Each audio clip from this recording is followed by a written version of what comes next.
저는 오늘 어떻게 보면 신앙의 가장 기본적인 건데, 하나님의 이름에 모든 걸 걸고 한번 가보자. 그러면 하나님이 책임져 주신다. 그 얘기 좀 하고 싶어요. 12절이 사실 오늘 나누고 싶은 구절인데, 갚아주시는 하나님.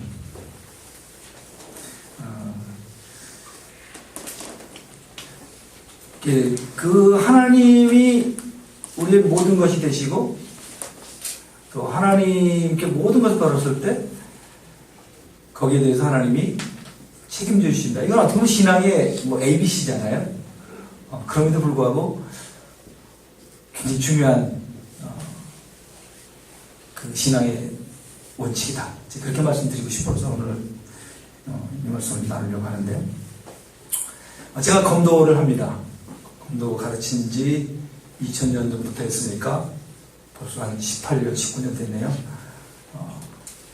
태국에 있을 때는 꽤 국가대표 감독도 하고 꽤 날렸는데, 한국에 오니까 별볼 일 없어요. 다시 또 지금 열심히 운동하고 있습니다. 정말 열심히 하고 있습니다. 그래서 실력을 좀 더 키우려고. 최근에 이사 와서 여기 양천 구민체육센터에 가서 운동을 또 하고 있습니다. 새로운 경험을 하는 게, 거기 호구를 쓰고 젊은 사람들이 한 10명 있고요. 한 30-40명이 이제 노인네들이 있어요. 공간자들. 어디 가다가 다 모였나봐요, 거기 이상하게. 제가 가서 이제 인사드리는데, 마침 제 대학 선배님들도 몇 분 계시고 그래서, 그러면 저한테 농담을 하시더라고요. 임 선생 여기 오면은 막내야. 나한테 그러시더라고요. 실제 서보니까 막내예요, 제가 거의. 60대가 대부분이에요. 70대 대부분도 있고.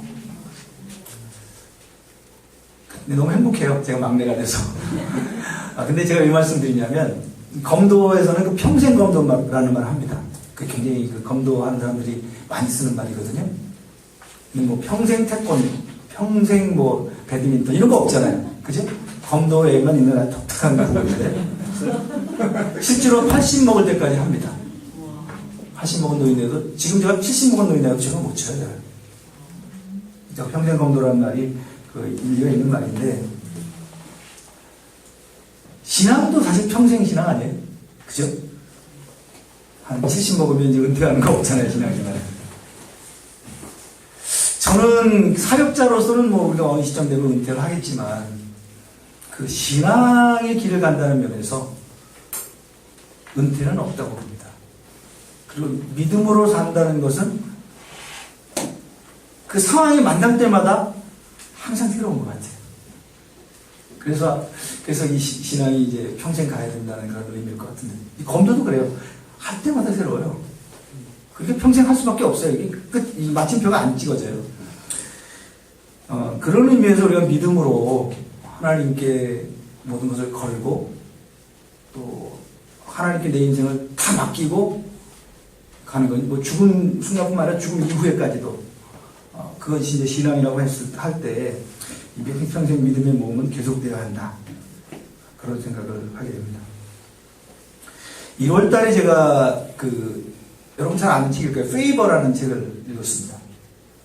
여러분 읽어보셨어요? 페이버. 오호. 하여튼 이번 계기를 해서 좀 읽어보시면 좋은데요. 굉장히 저한테는 감동을 준 책이었습니다. 팀 하스라고 하는 한국계 미국분이 쓰신 책인데요. 이분은 팀 하스라고 하는 세계적인 건축 설계 회사를 이제 창립하고 거기 회장으로 계신 분인데, 이분의 간증이에요. 그 책이. 그래서 페이버라고 하는 그 의미는 뭐냐면 호의를 베풀다 이런 뜻이잖아요. 페이버. 영어로 하면 페이버 그러면 이제 호의를 베푼다 이런 뜻인데, 쉽게 요약을 하면 우리가 하나님을 위해서 모든 것을 바치고 그분께 모든 것을 건다면 하나님은 우리에게 그에 걸맞는 페이버를 베푸신다. 그런 내용이에요. 읽어보시면 저는 그냥 앉아서 읽었는데 되게 흥미진진한 내용인데요.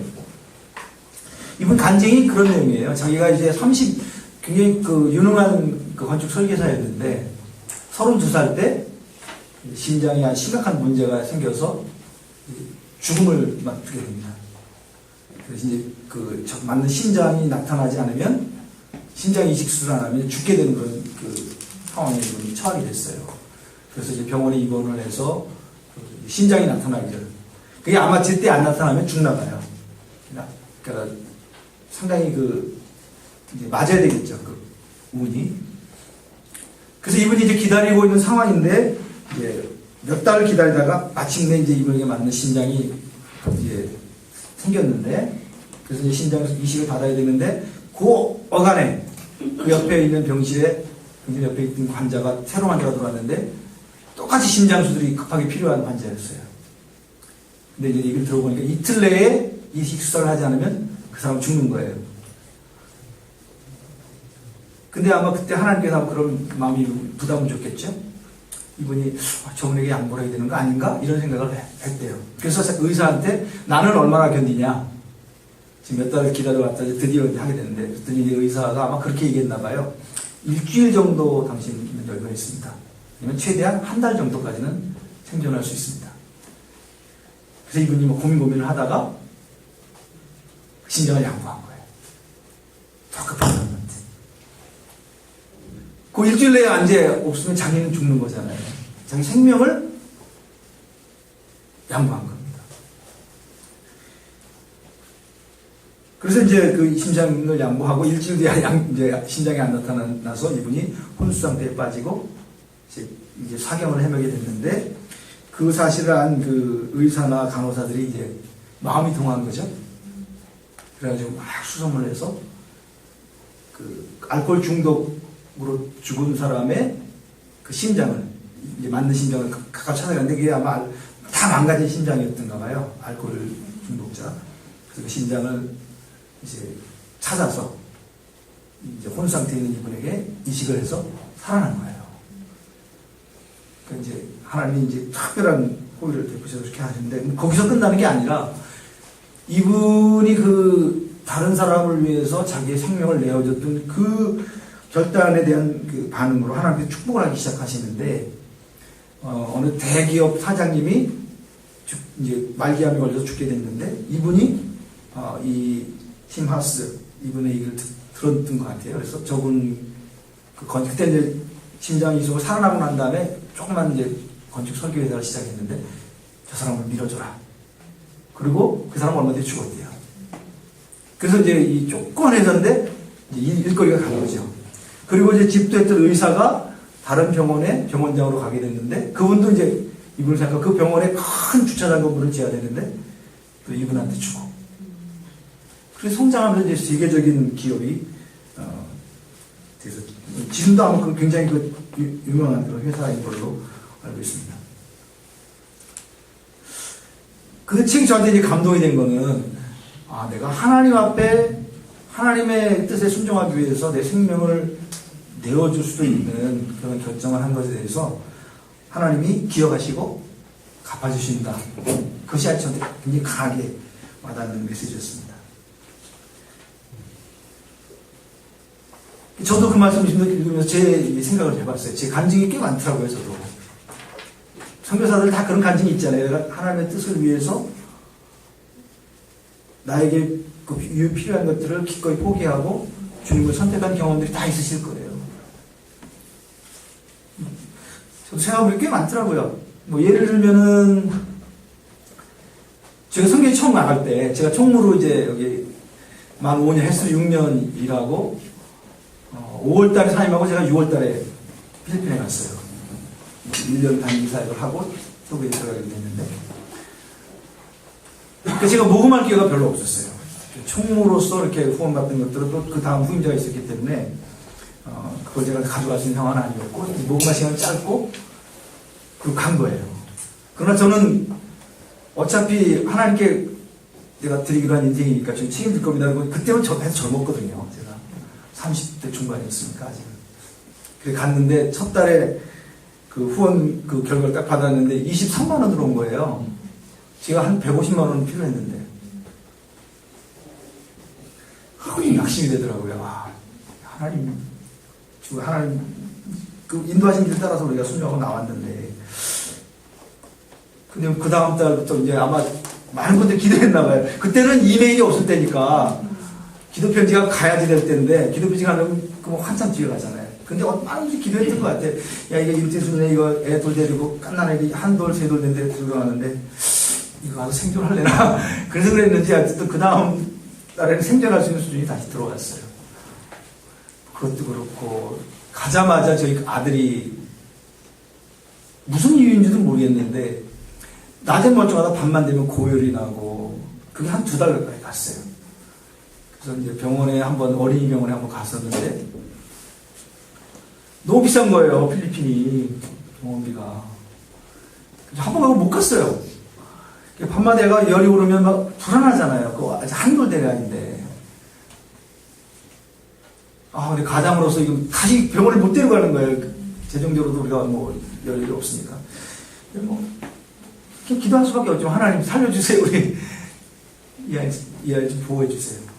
그래서 2달 지난 다음에 저희 기도 편지가 아마 도착할 때쯤 됐던 것 같아요. 한국에. 많은 분이 기도했는지 기적같이 내가 또 나왔어요. 뭐 그런 거라든지. 저희도 홈스쿨을 태국에 가서 이제 한 3년 했거든요.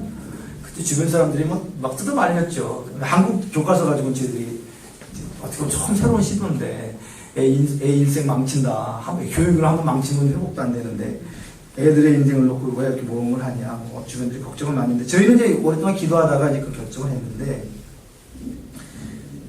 지금 한 20년 넘게 지나고 보니까 우리 애들 잘 컸어요. 잘 컸습니다.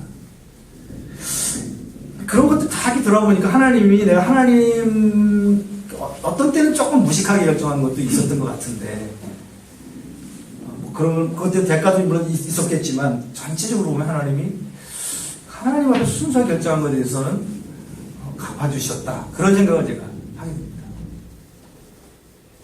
오늘 이 자리에서 제가 그 얘기 하고 싶은 거예요. 하나님 참 갚아주시는 분이다.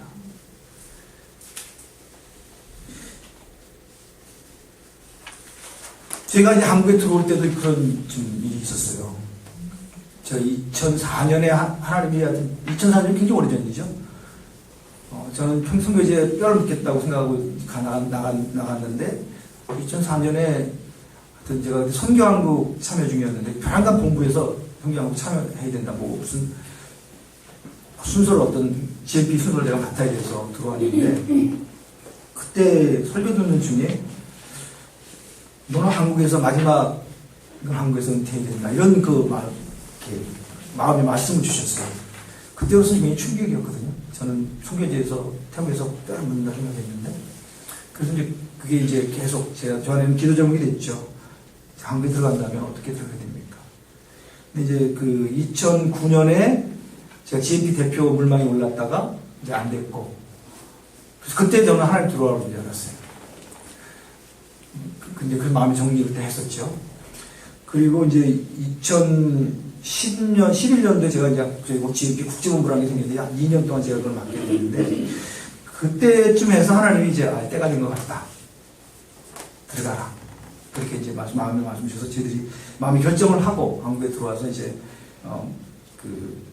지금 제가 일하고 있는 GLF에서 일할 가능성이 있는지 하나님이 어쩌면 가라고 그랬으니까 근데 제가 성교사 재교육 쪽에 하나님 마음을 주셨기 때문에 그쪽인 것 같고 GLF가 때 뭐 2008년이면 생겼거든요. 그래서 그게 하나님 뜻인 것 같다고 제가 말씀드렸는데 어쨌든 뭐 그렇게 이제 이 목사님이 처음엔 거절하셨어요. 근데 어쨌든 나중에 받아주셔서 저는 그게 가는 거라고 생각하고 이제 준비를 조금씩 했습니다. 근데 제 아주 친한 친구 목사님이 있는데요. 대학교 1학년 때부터 친구니까 굉장히 오래된 친구고 아주 훌륭한 목사님이고 제가 참 존경하는 그 친구인데 그 목사님이 이제 저한테 그런 얘기를 하더라고요. 임석 교사 무슨 생각을 하는지 몰라도 한국에 들어오면 생존하기 어려워. 그러니까 한국 상황에 제가 그때가 이제 50대 중반인데 한국에 들어오면 당신 역할을 찾기가 어려울 거라는 거예요. 그때 50대 초반이네요. 한국에서 뭐 유학도 많이 나오고 사람들 많은데 그렇다고 당신이 지금 한국에서 개척한 것도 아니고 그때는 제가 목사도 아니었습니다. 저를 진정으로 걱정을 해주더라고요. 그럼 네 애들 어때? 좀 있으면 대학 가고 뭐 이렇게. 야, 아마 후원이 다 끊어지고 어려울 걸. 근데 그 훌륭한 목사님이 그렇게 얘기를 하는데 이게 충격이 되는 거예요. 그럼 이제 제가 태국에 다시 이제 들어가서 기도를 했죠. 하나님, 이 상황적으로 이게 안 맞는 것 같습니다. 그리고 이제 태국 사역이 제가 어려웠던 건 아니에요. 태국 사역은 재밌게 할 수 있는 상황이었어요. 근데 기도하면 할수록 야, 이제는 때가 된 것 같다. 그리고 제 마음속에 이런 질문이 생겼어요. 너 언제 이거 될지 안 될지 계산해보고 너 움직였니? 아니면 하나님 뜻을 따라 움직였니? 최소한 저는 거기에 대해서는 제가 뭐 100% 완벽하진 않지만 하나님의 뜻을 따라서 제가 살아왔는데 지금 와서 제가 상황이 안 되니까 하나님 그렇게 인도하실지 모르지만 나는 아닙니다라고 말하기가 어려웠어요. 그래서 제 마음이 결정했어요. 그리고 아내하고도 얘기하고 문제는 여전히 있는 거죠. 야, 이거 어떡하나. 근데 하나님께서 그 결정에 대해서 굉장히 갚아주신다는 그런 경험을 했는데 2012년인가요? 2012년에 이제 들어올 때 제일 큰 문제가 이제 주택 문제잖아요. 선교사들은 집이 없으니까. 그리고 모아놓은 재산도 없고. 그래서 이제 부랴부랴 이제 우리가 어떻게 해야 되냐 그랬는데 이제 그때 제가 알게 된 게 그때 알아놓고 좀 전에 알았는데 제 여동생이 저희를 위해서 주택 부금을 붓고 있었더라고요. 저희는 몰랐는데 제가 인감을 다 주고 갔기 때문에 그래서 이제 저희들이 이제 기도하면서 여기 한국에 임대주택 이런 게 있으니까 정부에서 하는 거 그걸 이제 해야 되겠다. 그래서 아내가 이제 계속 찾기 시작했어요. 그래가지고 2012년 아마 4월쯤이었어요. 4월. 공지가 뜬 거예요. 제가 살고 있는 성남, 제 주소가 성남인데 몇 가지가 아다리에 서 제가 그 주택이 됐어요. 기적같이 됐어요. 그 어려운 건데 뭐가 아다리가 됐냐면 첫째 본인이 직접 가서 그 신청을 해야 되는데 본인이 해야 되는데 제가 선교지에서 그것 때문에 나올 수는 없잖아요. 근데 제가 이제 국제본부 그때 그 일을 하고 있었는데 출장할 일이 생긴 거예요. 본부에. 한국에 출장할 일이 원래 있었어요. 4월, 그게 4월이었고 그게 딱 맞아 떨어졌어요. 그래서 제가 갈 수 있겠다. 그리고 재밌는 게 그 이제 점수 가져가거든요. 여러분 잘 알아두셔야 돼요. 점수를 가지고 하는데 여러 가지 점수가 있는데 그 지역에 얼마나 거주했느냐, 그 다음에 주택부금을 얼마나 줬느냐. 근데 저희는 4년이 그 점수가 1점이 왔다 갔다 하는 그 4년이 경계인데 만약에 3월에 공지 났으면은 47개월이었어요. 근데 4월에 공지가 나가지고 48개월이 돼가지고 그거 딱 턱걸이 가지고 1점이 더 올라가. 근데 5월이 되면 또 문제가 되는 게 뭐였냐면은 우리 큰아이가 5월이 되면 만 20대가 됩니다. 그러면 부양 자녀가 둘이 되면은 3점인데 하나가 되면, 그러니까 20대가 되면 빼야 되거든요. 그러면 한 명이 되면 1점이 됩니다. 2점이 왔다 갔다 해요. 그 다음 달에 있습니다. 그러니까 꼭 4월 달에 공지가 됐을 때요. 그래서 와가지고 경쟁이 엄청나더라고요. 가서 어쨌든 했어요. 29세대를 모집하는데 저희가 몇 등 했는지 아세요? 27등 했어요. 그런 것들이 다 이렇게 맞아가지고 근데 지나고 나서 보니까 그거는 인간이 할 수 있는 일이 아니었어요. 그리고 당첨되기가 굉장히 어려운 상황인데 하나님이 그렇게 해주셨어요. 근데 제가 그 페이버라는 책을 읽는데 그 생각이 나더라고요. 조금 무식하게 제가 하나님 알아봤습니다. 하나님 뜻대로 내가 하겠습니다 하고 결정한 거에 대해서 주님이 그래 잘했다고 이렇게 인친다고 그러죠. 그걸 표시해 주시는 거라는 그런 생각이 들었습니다. 지나고 났으니까 제가 이제 하는 얘기지만 그 앞에 놓고는 사실 수도 없이 불안했죠. 그리고 이제 와서 애들 이제 대학을 큰 놈들하고 2013년에 이제 저희도 나왔는데 그때 둘째 놈들하고 대학도 보낼 수 있어요. 저희 뭐 한 달 생활비가 뭐 200만 원, 뭐 280만 원이랬는데 택도 없죠. 근데요, 하나님이 막 기적을 베푸시는데 우리 큰 놈은 뭐 둘 다 국가장학금으로 거의 등록금 안 냈고요. 큰 놈은 막 걔는 오히려 떵떵거리고 살았어요. 대학 다닐 때. 돈 등록금 거의 안 줬습니다. 그러니까 인간적인 계산하고 저희들이 와서 부딪힌 그 하나님이 일하시면 전혀 달랐어요. 아, 너무너무 하나님 참 갚아주신 하나님이라는 걸 제가 많이 경험했습니다. 이 오늘 그 저희들이 이제 그 같이 생각해 보는 이 시편 62편은 다윗의 시죠. 다윗이 아주 어려울 때 위기 가운데 쓴 시인데요. 어거스틴은 이 시편을 침묵하시는 하나님께 대한 복종, subjecting to God in silence. 그러니까 하나님, 침묵하시는 하나님 조용히 계신다는 거예요. 지금 나는 죽겠는데. 근데 그 하나님을 복종을 하고 기다리는 그 내용을 다루고 있다 이렇게 했는데, 저는 이 말씀 묵상을 할수록 겉으로는 다윗이 굉장히 침묵하면서 기다렸는지 모르지만 그 다윗의 내면에는 외침이 있는 시편이었다 이렇게 저는 그렇게 봅니다. 보면 외침이 있어요. 이 안에.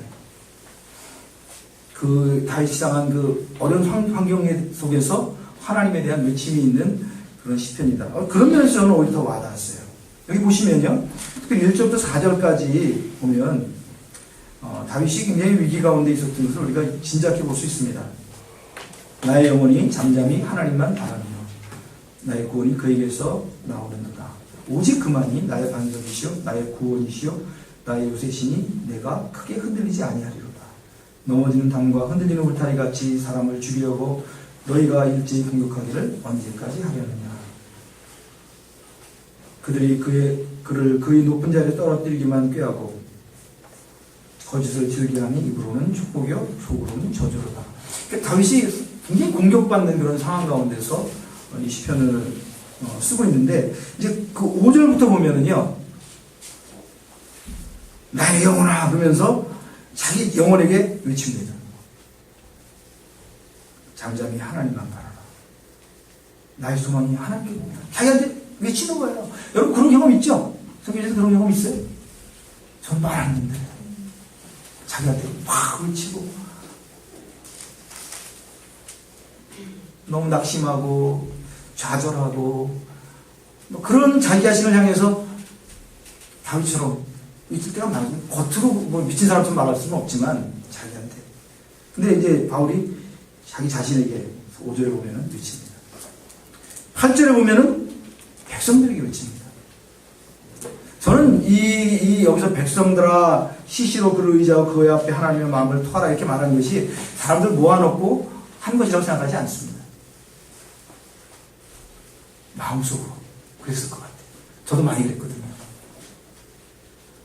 초기에 사역하면서 사기 어려워가지고 그 날씨는 덥죠. 사람 모슬림들 만나면 다 의심하는 것 같고 저놈이 선교사 같은데 아니라고 그러면서 우리한테 오는 거 아니야? 뭐 이런 식의 그 눈초리. 그러면서 뭐 할 수 있는 건 거의 없고 막 그 좌절감 그리고 막 그 실망감 그리고 사람들이 막 나를 비난하는 것 같은 이 우울증 증상이죠. 그게 사실은 아무나 비난하지 않는데 비난 소리가 엄청 들리는 거예요. 뭐. 그럼 혼자서 막 변명해요. 나 이렇게 최선을 다하고 있고 나는 하나님 부끄러움이 없고 나는 정말 선교사로서 나는 부끄러움이 없이 열심히 하고 있는데 사람들이 나를 오해하는 것 같아. 이런 느낌 그거 가지고 막 얘기했던 기억이 나요. 공감하시는 분들도 있을 텐데 어쨌든 사람들을 앞에 놓고 하는 건 아닌지 몰라도 그냥 다윗은 사람들을 향해서 외쳤습니다. 하나님께 우리가 토하자. 하나님 다 들으셔 우리. 그리고 우리가 이 세상 거 의지하지 말고 재물이 많고 권력이 많고 그건 중요한 게 아니라 하나님께 우리 토하자. 하나님 우리 들으신다. 그렇게 외친 거죠. 그리고 11절 12절에 보면은 그 12절에 보면 주여 인자함은 주께 속하오니 하고 주님께 외칩니다. 영어로 보면 조금 더 이제 명확한데 You are, O God, you, O God, are strong. NIV에 보면 그 다음에 You, O Lord, are loving. 이렇게 되어 있는데 하나님은 전능하신 분이고 하나님은 모두 사랑하신 분이다. 뭐 하나님께 외치는 그 구절입니다. 그래서 사실은 어거스틴은 침묵 가운데 계신 하나님에 대한 그 기다림 또는 순종이라고 했지만 또 다른 측면으로 보면은 그 침묵하신 하나님에서 절규하고 외치는 다윗 그 두 가지가 같이 어우러지는 시편이 아닌가 저는 그렇게 생각을 합니다. 제가 그 대표로서 GMP 이제 들어와서 2013년부터 작년 올 초까지 올 1월 9일 날 이 취임을 했는데요. 지도자가 되어 보니까 수련이 더 많이 이해가 되는 거죠. 저희가 안에 좀 저희 단체 안에 좀 그 조직을 놓고 여러 가지 갈등이 많았습니다. 저는 제가 그 일을 할 사람은 생각을 안 했는데 어쨌든 어떻게 하면 제가 그 자리에 가서 그걸 짊어지게 됐는데 처음 제가 저한테 질문은 너 GMP 사랑하냐? 우리가 한 300 한 20명, 30명 선교사 있었는데요. 그 선교사 사랑하냐? 저 매일같이 물어봤어요. 왜냐하면 저를 공격하는 그 목소리 너무 많았어요. 고집스럽다.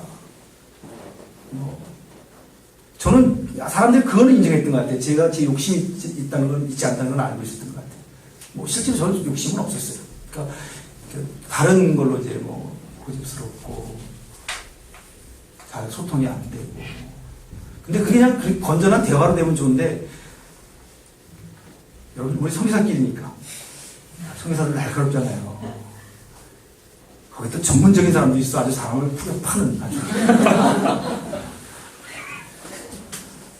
저는 그게 이해가 안 가요, 솔직히. 왜 우리가 의견이 다르면 다른 대로 얘기하고 우리를 위한 그 결정이니까 함께 하는데 다는 아니지만 우리 성교사는 굉장히 GMP 착하거든요. 순해요. 몇몇 분들은 안 그렇더라고. 근데 저는 계속 물어봤어요, 쟤한테. 너 GMP 사랑하냐? 그리고 네가 이 일을 하면서 뭘 얻을 게 있냐? 얻을 수 있는 게 있겠죠. GMP 대표라는 게 명예로운 자리니까. 그래서 저희가 계속 저한테 물어봤어요. 너 이거에 대해서 너 정말 떳떳하냐? 시호조에 달할 때가 2013년 제가 10월부터 취임을 했는데요. 물론 한 8월부터 제가 일을 했지만 그 다음에 8월 2014년 8월에 아주 피크였어요. 어떤 사건이 있어가지고 막 메일들이 날아가고 그러는데 그날 거의 막 혼미해져가지고 야 이러다가 쓰러져 죽겠다 싶더라고요. 그래서 그날 밤에 자는데 잠이 안 와. 한 2-3시쯤 된 것 같아요. 잠을 청하다 일어나 안 돼가지고 나와서 거실에 와서 소파에 무릎 꿇고 기도했어요. 하나님, 요즘 죽을 것 같은데 어떻게 하면 좋습니까? 기도도 잘 안 나와요. 그 다음에 이제 제가 이제 늘 암송하는 게 에레미야 애가 3장 23절 24절 22절 23절 여호와의 자비와 공의를 무궁하심으로 이것이 우리가 진멸되지 아니하느니라. 이것들이 아침마다 새로우니 주의 성실이 크로소이다. 그게 이제 제가 늘 암송하는 말씀인데 기도가 안 나오니까 그거는 그냥 계속 암송했어요. 한 1시간 넘게 했던 것 같아요. 근데 기적이 일어났어요. 그날 밤에 한 1시간 좀 넘었을 때인데요. 마치 그냥 폭포수가 터진 것처럼 제 안에 평강이라고 할까요? 기쁨이라고 할까요? 기쁨은 아니었던 것 같고 평강인 것 같아요. 평강이 그냥 홍수처럼 밀려 들어오는데 제가 감당이 안 되더라고요. 그리고 한참 있다가 이제 제가 기도를 마무리하고 잠이 들었는데 그 다음날 아침에 일어났는데 진짜 맞짱이 졌어요. 기적같이. 상황은 하나도 안 바뀌었어요. 그대로예요. 근데 두 가지. 하나는 제 마음이 평정이 되어 있었고 하나님이 평안하게 했어요. 두 번째는 하나님이 내 편이구나 하는 걸 제가 느꼈어요. 저는 제가 고민했던 게 절반 정도는 내가 혹시 하나님의 마음을 어렵게 하는 게 아닐까. 그런 마음이 있었거든요. 이런 얘기는 처음, 저희 GMP에서는 얘기 안 했던 것 같은데. 근데 여기 지금 영어를 보면은요, 1절에 보면, 나의 영혼이 잠잠히 하나님만 바라며, 이렇게 있는데, My soul finds rest in God alone. 그러니까 하나님 안에서만, 오직 하나님께 안에서만 내가 rest, 진정한 쉼을 발견한다. 저는 이것도 하나님의 굉장히 큰 페이버라고 생각해요. 밀려드는 평강이 저에게는 굉장한 페이버였어요. 아, 내가 하나님과 함께 가고 있구나. 하나님이 최소한 나에 대해서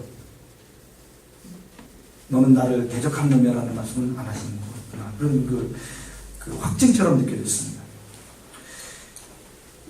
오늘 본문 11절, 12절 말씀을 조금 더 우리가 생각해 보고 싶은데요.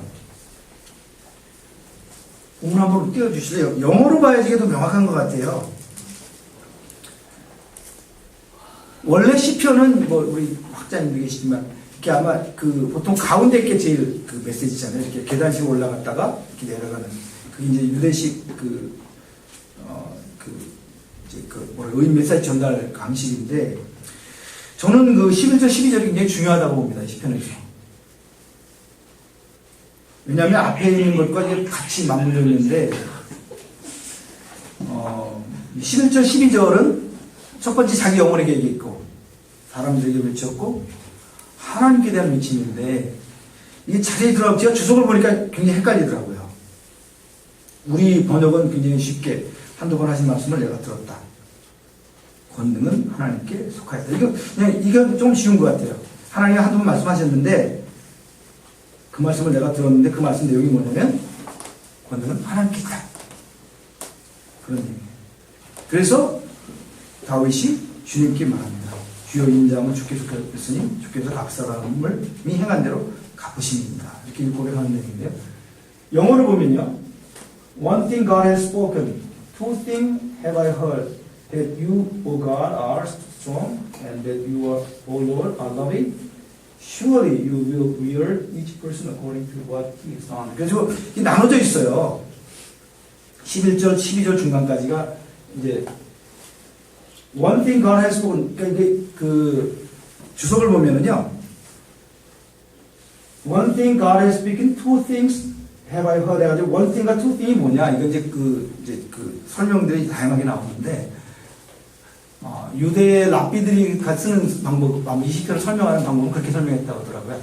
One thing은 하나님이 율법을 통해서 하나님의 마음, 하나님을 설명한 그것이고, 여기 two thing은 모세가 그 하나님 말씀 받고 난 다음에 거기에 대한 응답으로 던진 거고, 이 다윗이 들은 것은 two thing이죠. 그죠? 이게 정확히 해석인지 모르겠지만, you are strong하고, you are loving. 하나님에 대한 두 가지 이야기. 하나님, 결국 하나님에 대한 얘기니까요. 그리고 나서 사실 다윗이 외친 외침은 Surely you will reward each person according to what he has done. 이게 아마 다윗이 외친 말일 거예요. 이 구절을 NIV 번역대로 하면, 그러니까 자기가 들었는데 두 가지 들었는데 그걸 듣고 자기가 공감이 되고 하나님께 그렇습니다. 하나님은 우리가 행한 대로 우리가 하나님 앞에 어떻게 행하는지를 하나님이 아시고 거기에 갚아주시는 분이시다. 저는 이 다윗의 이 고백, 하나님은 우리가 행한 대로 우리를 갚아주신 분이다 라고 하는 이 고백이 우리 하나님의 백성으로서 살아갈 때, 특별히 사역자로 살아갈 때 우리가 외쳐야 할 하나님을 향해서 또 자기 자신을 위해서 백성들을 위해서 외쳐야 할 음성이다 이렇게 생각합니다. 이 짝의 구절로 신명기 7장 구절을 많이 이제 얘기를 하는데요. 요 부분과 짝이 되는 구절이라고 이제 그 주석에서 얘기를 하는데요. 그런즉 너는 알라 오직 내 하나님 여호와는 하나님이시요 신실하신 하나님이라. 그러니까 여기서 여호와는 하나님이시요 전능자라는 의미죠. 그 다음에 신실하신 분이시다. 그러니까 그를 사랑하고 그의 계명을 지키는 자에게는 천대까지 그의 언약을 이행하시며 인자를 베푸시되. 이게 신명기 7장 9절 말씀입니다. 그래서 하나님이 어떤 분량을 먼저 고백하고 그렇기 때문에 그 하나님은 우리가 행한 것에 대해서 천대에 이르기까지 우리에게 베푸신다. 인애를 같은 단어일 거예요. 아마 헤세드. 여기서 인자나 인애 아마 같은 단어일 것 같은데 헤세드라고 하는 단어죠. 자비. 그 인애를 베푸시는 하나님이다. 우리 이 부분에 대해서 하나님 앞에 고백하고 또 이것을 체험하는 것이 신앙의 여정이 아닌가 그런 생각을 해봅니다. 여러분 어떠세요? 여러분 그 지나온 세월 동안 하나님을 향해서 누군가 하나님은 전능하시고 권세는 하나님께 속했고 하나님은 인자도 하나님께 속하였다 이렇게 말할 때 듣고, 아, 맞아요, 맞아요. 하나님은 그러신 분이에요. 그리고 우리가 무엇을 행하든지 하나님 앞에 행할 때 그것을 기억하고 갚아주시는 분이에요. 페이버가 그거잖아요. 그 고백을 우리가 할 수 있는지. 아마 이것이 저희들에게 던져진 조정이라고 생각합니다. 제가 그 2012년 6년 전 간증을 제가 드렸는데 최근에 간증도 또 비슷한 상황이 있었어요. 믿음의 모험이 끝이 없는 것 같아요.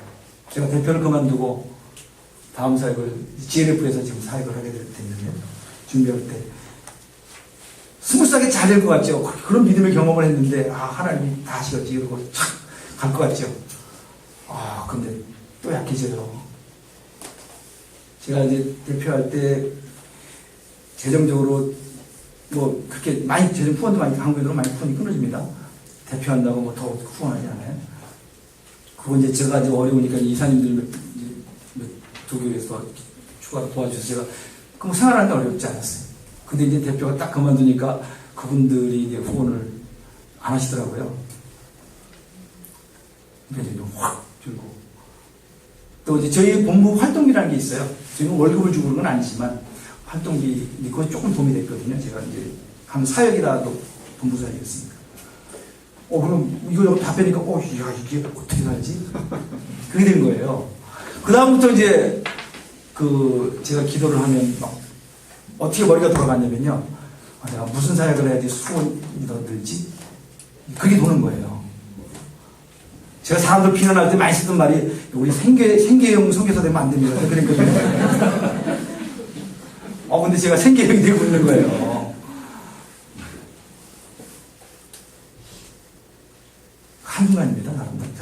근데 어쨌든 간에, 제가 그 경험을 하면서 참 하나님 부끄럽더라고요. 그 하나님의 기적 같은 그런 과정들을 겪고 와서 여기까지 왔는데, 이제 그래도 대표까지 하고, 선배로서 이렇게 어느 정도 잘한다고 이렇게 평가를 받아서 여기까지 왔는데, 야, 내가 요거밖에 안 되나?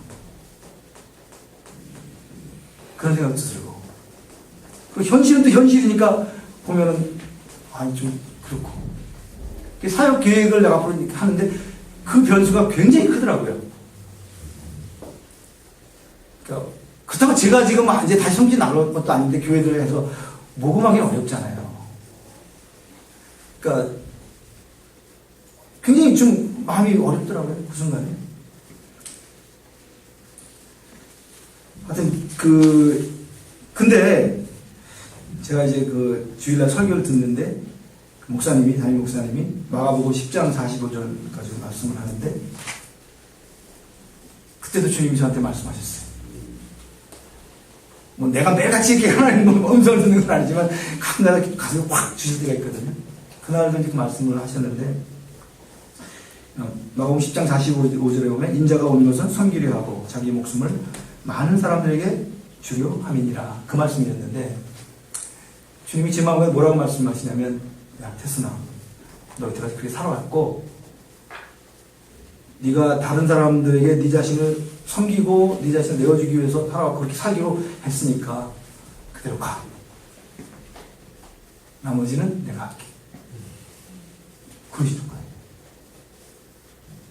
근데 이제 저 사람들에게 이게 하나님의 음성인지 내 머릿속에 나오는 음성인지를 판별하는 거는 제 마음의 평강이 그걸 증명해요. 제가 그때 그 말씀을 듣고 그 생각이 사라졌어요. 진짜로. 하나님 말씀이 임하고 그리고 이제 제가 하나님께 맡기고 뭐 생계형이 되는 것 자체가 무슨 죄는 아니지만 그래도 내가 이제는 하나님 맡기고 어떤 사역을 하든지 그걸 고려하지 않고 제가 하겠습니다. 이렇게 결정을 했는데 놀라운 일들이 벌어졌어요. 어느 알지 못하는 교회인데 오래전에 제가 한번 설교했던 교회인데요. 제가 대표로서 그 교회는 저는 전혀 알지 못하는 교회인데 전화가 왔어요. 그 어간에 우리가 내년부터 올해부터 임성 이사님 후원하기로 했다는 거예요. 액수는 크진 않았지만 너무 의외였어요. 제가 그분들 잘 모르거든요. 왜 그렇게 결정하는지 몰라요. 그리고 이제 그 후원했던 두 분 이사님이 전임 이사장님, 이제 제가 있을 이사장님이셨는데 그 후원이 다 중단됐다가 저한테 연락이 왔어요. 임성 이사님. 그분이 이사장님하고 약속을 컸거든요. 근데 그걸 다는 못하지만 줄여서 제가 일부라도 후원을 계속하겠습니다. 뭐 제가 이사장님한테 뭐 아쉬운 얘기 한 것도 없고, 근데 그렇게 또 연락이 왔고,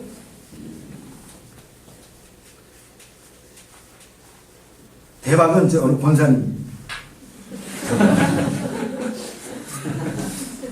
이 권사님은 저희가 이제 총각 때부터 저를 기도하셨고요. 저희 선교지는 내내 정말 저희를 위해서 기도하셨던 분이에요. 근데 몇 년 전부터 후원이 끊어졌어요. 한 6, 7년? 저는 왜 그랬는지 몰라요. 근데 이제 남편 돌아가시고, 본인도 연로하시고, 재정적으로 어려우셨고, 어떤 그 상황적인 일들 때문인지 몰라도, 이제 중도에 후원을 이제 중단하시고, 몇 해가 지났거든요. 근데 그 어간에 저희한테 전화를 해가지고, 임성 회사님 만나고 싶다고. 그래서 저희들이 이제 만났어요. 지금 워낙 그분을 좋아하고, 그분이 저희들한테 뭐 생명의 은인 같은 분이니까, 계속 생명을 내보시더라고 기도했던 분이니까. 몇 년 동안 이제 연락이 없다가, 이제 가서 저희들이 만나 뵀는데, 식사를 일단 대접하시면 이렇게 얘기하시는 거예요. 남편도 이제 소천을 했고, 경제로도 여유가 없고, 또 제가 후원을 그래서 여러 해 못했는데, 다시 후원을 하고 싶다. 이제 설명을 하시는데, 본인이 얼마 전에 기도를 하시는데, 뭐 최근이겠죠. 그 당시 얘기죠. 방금 하나님이 말씀하셨대요. 그 전사님한테. 야, 네가 임태수성교사 총각 때부터 이렇게 했는데 네 어렵다고. 임태수성교사도 나이 먹어가지고 후원도 어렵고 권사님한테 그렇게 하셨대요. 끝날 때까지 같이 가야 되는 거 아니냐. 근데 그 말씀이 너무 이렇게 본인한테 와닿아가지고 그 즉시로 결정을 하시고, 액수도 크지는 않으세요. 근데 그 즉시 결정하고 저희를 이제 연락을 하신 거예요. 저는 하나님이 하셨다고밖에 말할 수 없어요. 하나님이 그분 찾아가서 아마 얘기를 하실 것 같아요. 기도 많이 하시는 권사님이시니까. 제가 그걸 느꼈어요. 하나님 갚아주시는 분이구나. 침묵하시는 하나님이지만, 그래서 우리가 그냥 말할 수 없는 절규로 마음속에서 막 외치도록 하시는 하나님이지만, 그 결론은 인자함은 주께 속하오니 주께서 각 사람이 행한 대로 갚으신다. 이걸 다시 확인하는 것이 믿음의 여정이고, 또 그걸 확인하는 것 다시 한 걸음 내가 걷는 그것, 거기서 하나님의 일하심이 나타난다. 그런 생각이 듭니다. 제가 말씀드렸지만 6년 전에 그 놀라운 기적을 체험하고 또 다시 보니까 또 새롭고, 아마 내년에 가면 또 새로울지도 몰라요.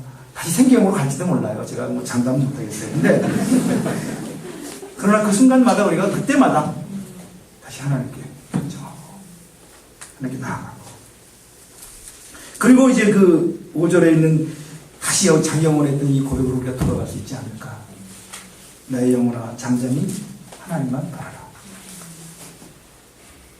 사실 그 갚으신 하나님에 대한 경험이 없이 이 얘기가 나올 수 있었을까, 그런 생각을 합니다. 이 시편 62편이요. 특별히 3절을 읽어보면 주석가는 그렇게 얘기하더라고요. 다윗의 시는 상황이 다 지나가고 난 다음에 쓴 것이 아니라 위기가 한창 진행되고 있는 상황에서 쓴 것이다. 그렇게 설명을 했어요. 3절에 보면 넘어지는 담과 흔들리는 울타리 같이 사람을 죽이려고 너희가 일제히 공격하기를 언제까지 하려느냐. 다 지난 다음에 우리가 얘기하기 조금 더 쉽죠. 그러나 아마도 그 주석가의 말이 맞다면 이 다윗은 지금 그 위기가 한창 진행되고 있는 그 상황에서 믿음으로 선포를 한 그런 이 시편이 아닌가 이렇게 생각을 합니다. 그래서 때로는 내가 아직 경험하지 못했지만 그 하나님이 그렇게 일하실 것, 갚아주실 것을 믿고 선포하고 그 걸음을 내딛는 그것이 이제 믿음의 여정이다 이렇게 생각을 하게 됩니다. 제가 서두에서 그 팀 하스 그분 얘기를 했는데 그분은 자기의 상황에서 페이버를 베푸신 하나님을 경험하게 되시고, 우리는 우리 상황에서 선교사의 여정을 가면서 우리가 만난 그 하나님의 페이버들을 이제 고백하고 선포하고 가는 건데요. 남은 시간이 우리가 얼마나 되는지 모르겠어요. 저는 남은 시간이 많지 않아요. 어떻게 보면 이제 그 선교사 일생으로 보면은 거의 그 마지막 후반기인데요. 전반기든 후반기든 그 하나님 페이버를 베푸신 그 하나님에 대한 고백, 그리고 그것을 내가 체험하고 그것을 선포하고 그 하나님을 높이는 그 여정에 우리가 함께 가면 좋겠다. 우리 성사들, 우리가 그 여정에 맨 앞에 서서 오늘 이 다윗이 선포한 것처럼 주께서 각 사람이 행한 대로 그의 인자를, 그의 햇새들을 갚으시는 그 하나님을 선포하는 저희들 됐으면 좋겠습니다. 잠깐 기도하고 마치겠습니다.